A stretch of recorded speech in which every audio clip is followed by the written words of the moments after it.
Bloomberg Audio Studios. Podcasts, radio, news.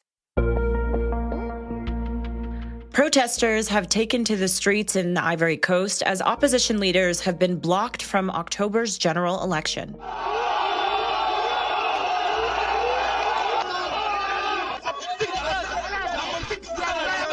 83-year-old President Alassane Ouattara looks set to extend his rule of the world's biggest cocoa producer, but there's growing fears the election could turn violent.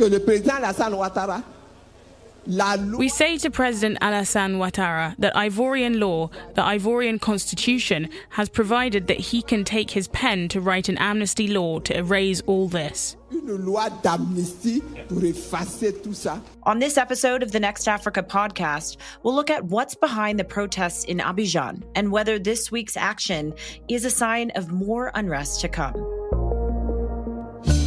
I'm Jennifer Zabasajja, and this is the Next Africa podcast, bringing you one story each week from the continent, driving the future of global growth with the context only Bloomberg can provide. And joining me this week is our reporter, Kamailoudini Tagba, who is in Abidjan and reports for us for Bloomberg. Kamal, it's your first time on the podcast. Thanks so much for coming. I was in the Ivory Coast earlier this year with you and got to see a bit on the ground, which we'll talk about in a bit. But let's just start maybe with a bit of context on what we've seen over the past few days and what really led to the protests. Talk to us about what was behind it and what it means for the elections coming up in October. Ivory Coast is actually currently preparing elections in October. And the situation right now is that majority of big names in oppositions have been left out of this election. The likes of President Ouattara, the former CEO of Credit Suisse, the former President Laurent Gbagbo, former Prime Minister Guillaume Soro, and former Youth Minister Blake Goudet. All of them have been left out of the voters list. So this has caused some havoc in the country. People are so angry at the president. They think the president controls, the ruling party of Alassane Ouattara controls the Electoral Commission, which the Electoral Commission rejects totally. So people want Gbagbo, President Ouattara, and Blake Goudet, as well as Guillaume Soro to be on the voters list because they believe that if they are on the voters list, the election will be very inclusive and very democratic. So it's really been building up, it seems like, the tensions on the ground. Talk to us about President Ouattara, because as you mentioned, he's been in office for quite some time. Can you give us a bit of background about who he is and what the response has been to his administration and some of the things that he's done? President Ouattara is very well known in Ivory Coast. He takes himself for being the heir of the founding father of Ivorian, because he was very young when he started working for Ivorian. He was working for the International Monetary Fund as a director, and he was recruited by the president to come and help the country to revamp the economy, which he did pretty well. And then after he was a prime minister by then, when Ivorian died, he became very popular in the country. He went to new position because after Ivorian died, it was Ivorian's Speaker of the Parliament back then, who was Henri Konabedi of PDCI, that took over. So he's very popular in the sub-region. The model of economy of Ivory Coast has become role model for every country in the sub-Sahara, especially Francophone countries. I know that Gabon, Guinea, Conakry, all of them taking advice from Ouattara. So he has really revamped the economy of this country when it comes to infrastructure. A lot has been done in terms of education. He built a number of universities. I think the country was having 2 universities when he came to power. They are having up to 10 universities under his leadership. He also built several bridges, and he also built so many infrastructure when it comes to schools, hospitals. He also revamped the economy. The Ivorian economy is doing pretty well when it comes to ratios. And also currently the country is home to 34 companies that are listed on stock market. The stock market is here in Ivory Coast. We have 47 of them in total. 34 of them are in Ivory Coast. So this is a very big economy. Now, when it's come to critics, people believe that he has done all this by borrowing money from international banks. which they don't like. They believe that he has indebted the country, and that when he leaves, people believe that this debt will remain on the plate, and then the country will be suffering from that. In Africa, we have this tendency of not accepting debt. People don't like that. When you hear that you are borrowing from somebody, they believe that you are tied to the person. Most importantly is I don't want to say he's overstaying, but the fact that he has extended his leadership, he's tenure in the power, so people don't like that.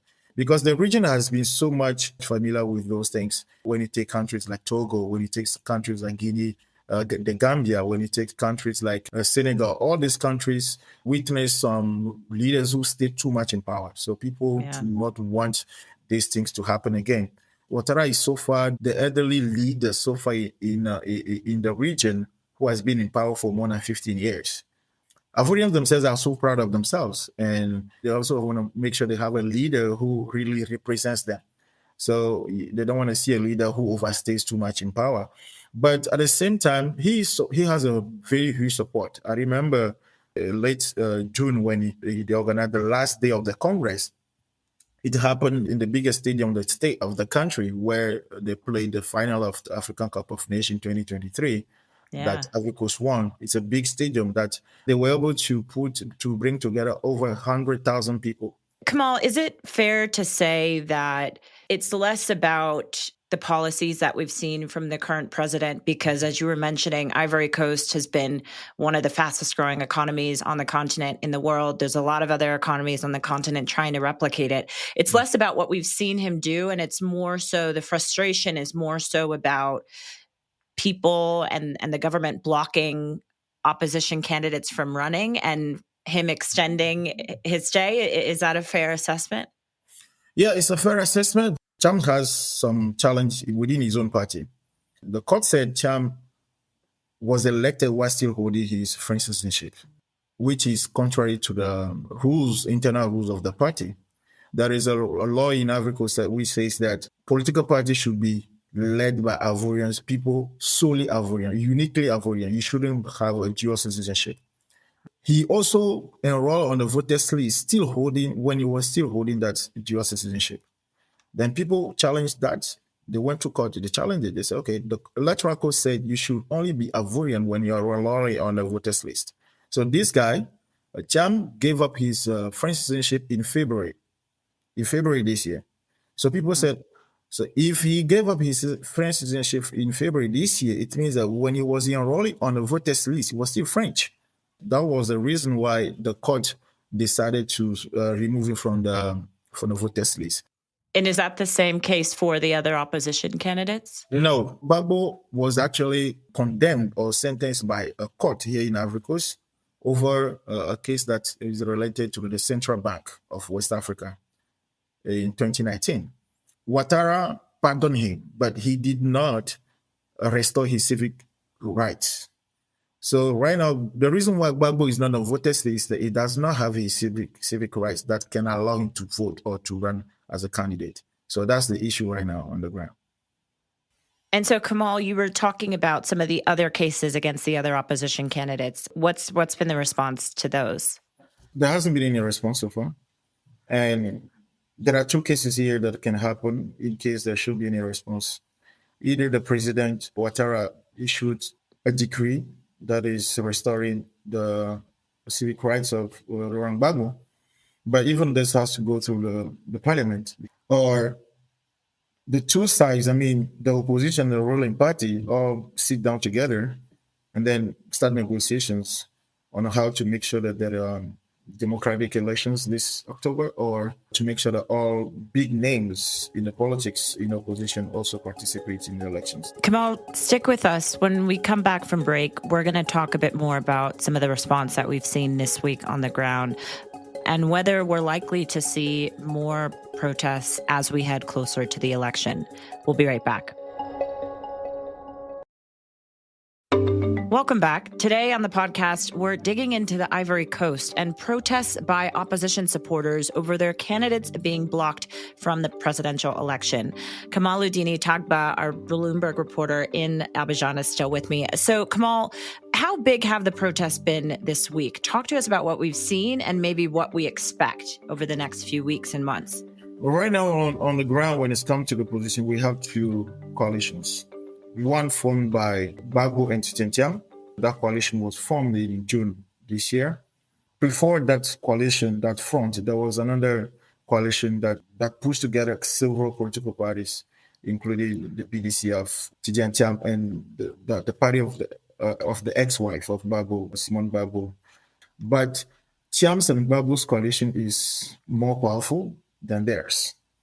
So we currently have two coalitions. We were supposed to have the first protest organized by Gbagbo and Thiam 2nd August last week, but that protest has been cancelled and postponed to August 9, which is this coming Saturday. Saturday, right.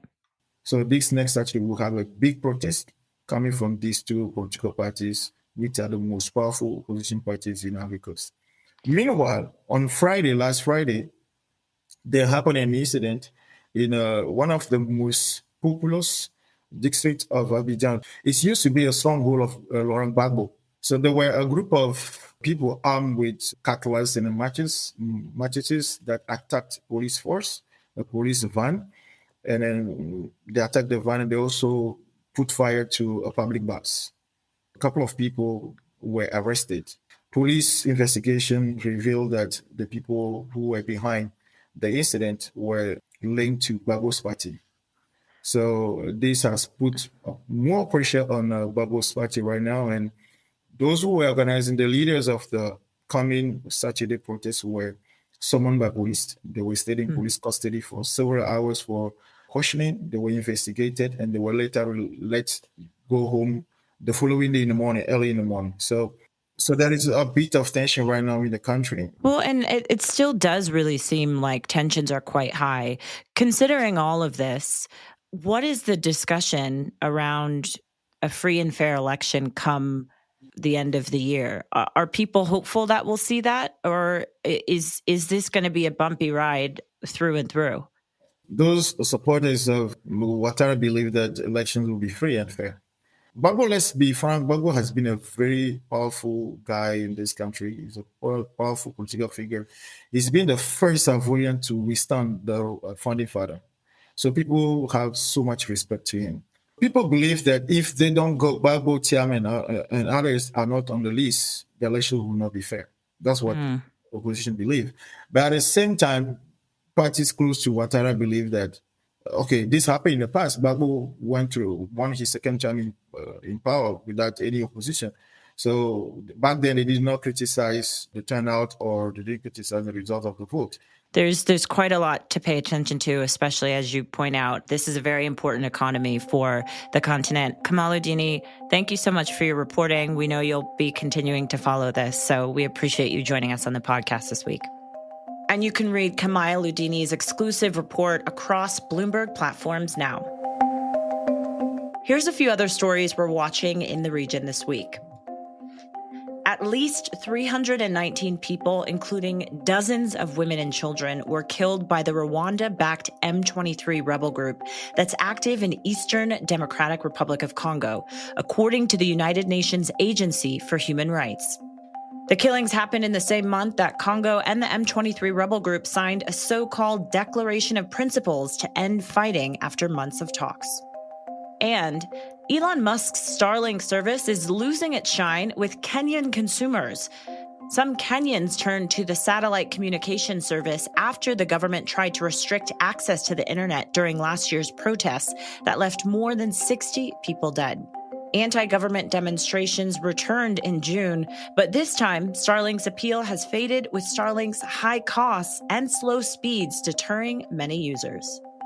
And you can follow these stories across Bloomberg, including the Next Africa newsletter. We'll put a link to that in the show notes. This program was produced by Adrian Bradley and Tiwa Adebayo. Don't forget to follow and review the show wherever you usually get your podcasts. I'm Jennifer Zabasajja. Thanks as always for listening.